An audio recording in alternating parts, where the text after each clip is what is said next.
जय माता की दोस्तों, मैं नरेंद्र वर्मा भक्ति स्टोरी चैनल से अपने प्यारे सब्सक्राइबर और प्यारे श्रोताओं का एक बार से फिर स्वागत अभिनंदन करता हूं। आशा करता हूं आप माता रानी की कृपा से कुशल मंगल होंगे।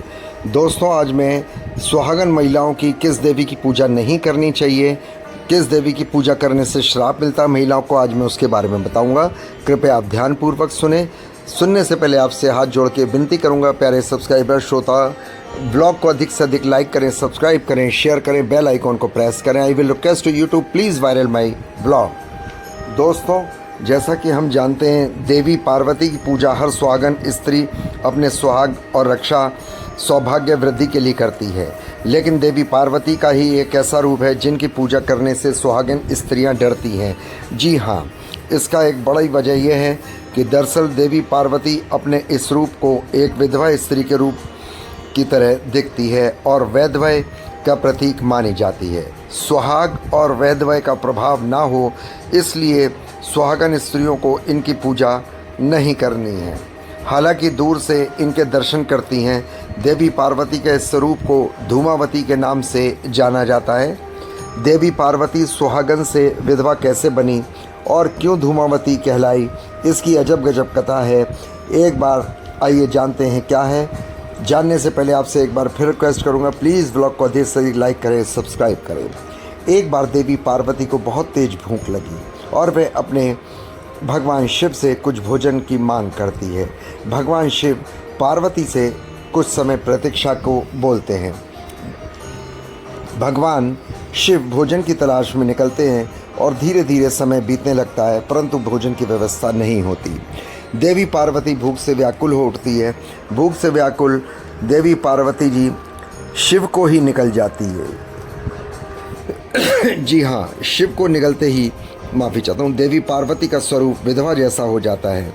दूसरी ओर शिव के गले में मौजूद भयंकर विष के कारण देवी पार्वती का शरीर धुआं जैसा हो जाता है, जिनका स्वरूप अत्यंत विकृत और श्रृंगार विहीन दिखने लगता है। तब भगवान शिव माया द्वारा देवी पार्वती से कहते हैं कि देवी, धुएं से व्याप्त शरीर के कारण तुम्हारा एक नाम धूमावती होगा। शंकर भगवान कहते हैं कि मुझे निगलने के कारण अब आप विधवा हो गई हैं, इसलिए देवी आप इसी रूप में पूजी जाएंगी। इस वजह से माता धूमावती के नाम से जाना जाता है। देवी पार्वती के इस स्वरूप के पीछे कथा ये भी है कि देवी पार्वती का मन एक बार विधवा कैसी होती है ये जानने के लिए विचार जाग गया और भगवान शिव से कहने लगी कि वैधव्य को महसूस करना चाहती हूँ, विधवाएं कैसी होती हैं। देवी पार्वती की इच्छा पूर्ण करने के लिए भगवान शिव ने लीला रची, जिससे उलझकर देवी पार्वती ने स्वयं ही महादेव को निगल लिया। भयंकर रूप देखकर डर जाते हैं लोग। माता धूमावती का रूप अत्यंत भयंकर है। इन्होंने ऐसे रूप शत्रुओं के संहार के लिए धारण किए हैं। धार्मिक मान्यता है कि भगवान शंकर को खाने के कारण माता पार्वती विधवा हो गई थी, इसलिए माता धूमावती का यह स्वरूप विधवा का है। केश बिखरे हुए हैं। माता धूमावती श्वेत वस्त्र धारण करती है और उनके केश खुले रहते हैं। इनके रथ के ध्वज पर कौवे का चिन्ह है। इन्होंने हाथ में सूप धारण किया हुआ है। कौवा माता धूमावती का वाहन माना जाता है। तो दोस्तों, इस प्रकार माता धूमावती की मैंने आपको कहानी सुनाई। आशा करता हूँ आपको पसंद आई होगी। तो आप ध्यान रखें, माँ धूमावती की कभी भी किसी शादीशुदा स्त्री को ना पूजा करनी चाहिए, ना माता का वो स्वरूप देखना चाहिए। आपसे एक बार फिर हाथ जोड़ के अनुरोध करूँगा, प्लीज़ ब्लॉग को अधिक से अधिक लाइक किया करें, सब्सक्राइब करें, शेयर करें, बेल आइकॉन को प्रेस करें।